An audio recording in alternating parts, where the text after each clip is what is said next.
je m'appelle Maroussia Rebec, j'ai fait des études d'art et je suis la directrice artistique et la fondatrice de la marque Andrea Cruz qui a aujourd'hui 18 ans.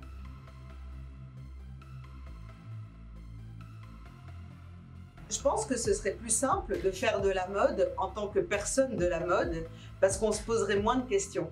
Moi, j'interroge la mode et donc ça crée forcément des difficultés, toujours de repenser les choses pour les repositionner. À la fois, c'est ça qui est intéressant. Donc je pense que c'est à la fois peut-être plus intense et plus intense. En tant qu'artiste de la mode, je fais beaucoup de collaborations. Donc on repense les choses. Je vais vous montrer ces petites poches. Je montre ça. Donc ça, par exemple, ce sont des peintures.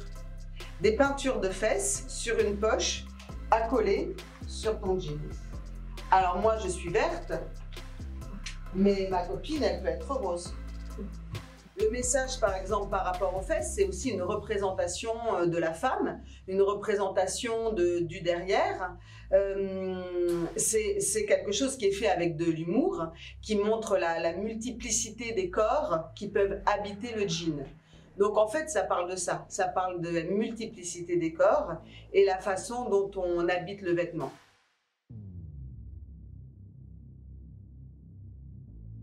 Andrea Cruz est une marque créateur, streetwear, high-end et conscious, c'est-à-dire qui s'inscrit dans un cadre de développement durable. C'est très important. Donc nous, notre cible, elle est multiple. À la fois, on touche des fans de mode, à la fois, on touche des fans de streetwear et à la fois, on touche des gens qui ont envie de porter ou d'acheter quelque chose de unique et de conscient, c'est-à-dire produit dans une façon bénéfique pour la planète et pour le nouveau monde.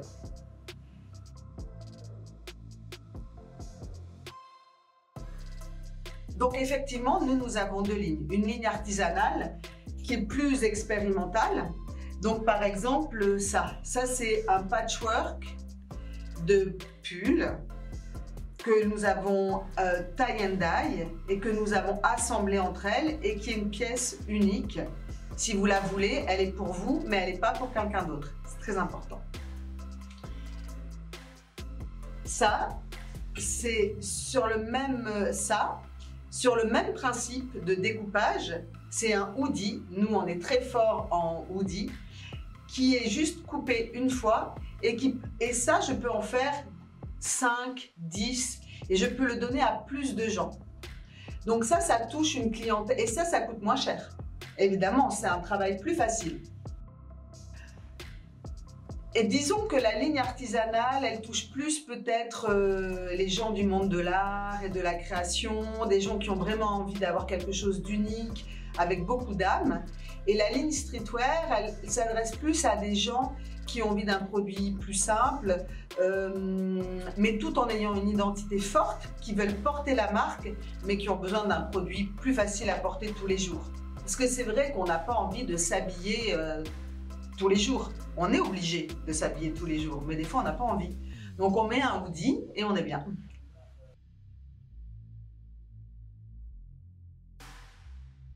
C'est vrai que nous on fait beaucoup de collaborations avec des artistes et aussi avec des marques qui viennent chercher chez nous la sustainabilité, la créativité, la jeunesse et l'agilité, c'est-à-dire notre capacité à avoir des idées sur tout. Et donc ça, c'est ce que les marques cherchent. Moi, je pense que plus la marque est différente de moi, plus la collaboration est intéressante.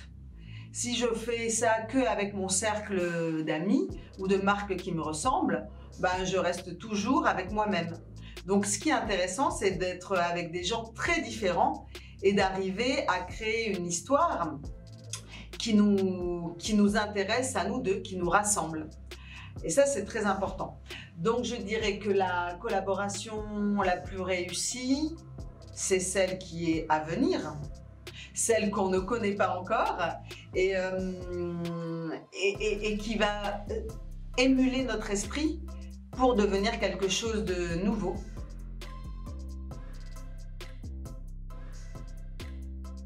C'est vrai que nous, on fait de l'upcycling depuis 18 ans. L'upcycling, c'est une façon de transformer des vêtements existants. C'est vrai que, alors on prend des vêtements deuxième main ou des stocks de marque et on les transforme. Il y a 18 ans, personne ne faisait ça et donc nous on était pionniers, très avant-gardistes, mais c'était dur de se faire comprendre. Maintenant qu'il y a le phénomène upcycling ou la tendance et que plein de marques font ça, en fait c'est très bien pour nous parce que les gens ils peuvent comprendre notre démarche. C'est plus facile, ça touche plus de gens. La différence principale, c'est que nous on le fait depuis si longtemps qu'on a un répertoire de formes incroyable et aussi un réseau de partenaires qui est très puissant. Donc ça c'est la première chose.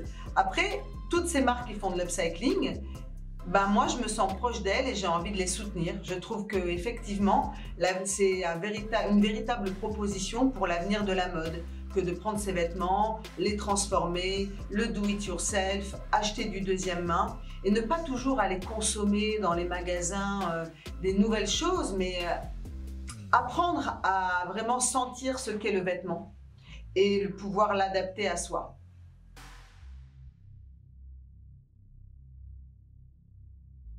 Les Asiatiques ont été nos premiers clients, nos premiers fans, parce qu'ils pouvaient comprendre ce produit streetwear, créateur, unisexe. On le retrouve plus dans des capitales asiatiques que dans des capitales européennes. Donc c'est pour ça que c'est vraiment un marché qui nous a emmenés très loin, bien plus vite et bien avec beaucoup plus de conscience et d'appétit que le marché local. Les Asiatiques ont un style, je trouve, beaucoup plus créatif, fluide et streetwear. Oui, il faut dire qu'avec le temps, on a de plus en plus de clients qui s'intéressent à l'upcycling. Au début, on avait une poignée de fans qui venaient, et puis comme l'upcycling c'est long à faire, ça suffisait. L'upcycling c'est limité, donc on ne peut pas plaire à des millions de gens. On plaît vraiment à une cible qui a envie d'être ce qu'on propose. Donc, je le redis, quelqu'un qui porte des vêtements créatifs, conscients, confortables. On dit que quand tu portes un vêtement Andrea Cruz, tu te fais 10 amis à la minute. Parce que tout le monde vient te voir et te dit « Waouh, c'est quoi cette pièce? Elle est incroyable !» Donc, c'est des vêtements qui ont de l'âme et qui permettent de créer des connexions. Mais il y en a peu. Ça, c'est sûr, il y en a peu.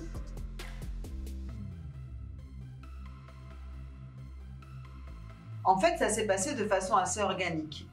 Les Asiatiques, Hongkongais, Taïwanais, Japonais, Coréens sont venus nous voir et ont acheté toutes les pièces upcyclées. Ça a vraiment été le début de notre aventure de mode. Petit à petit, on s'est développé vers d'autres marchés plus proches de nous. Donc en fait, ça s'est passé un peu de façon inverse. On était là comme des artistes indépendants et des clients sont venus. Et après, on a développé autour de nous.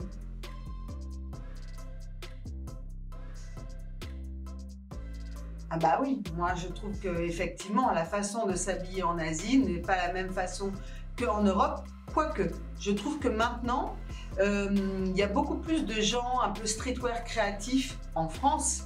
Mais quand nous, on a commencé, donc moi j'ai commencé en 2002, mais disons qu'on a commencé à vendre au marché asiatique plus vers 2008-2010. Et là, c'était vraiment un style génial, mais qu'on ne trouvait pas ici. Avec le temps, on le trouve plus ici. Donc ça, je trouvais que le look asiatique était vraiment proche de la proposition d'Andrea Cruz, beaucoup plus que le style parisien. Le style parisien est très classique, classique chic. Les femmes, une parisienne, c'est assez classique. Et nous, en fait, notre style est plus international, plus créatif et clairement plus asiatique.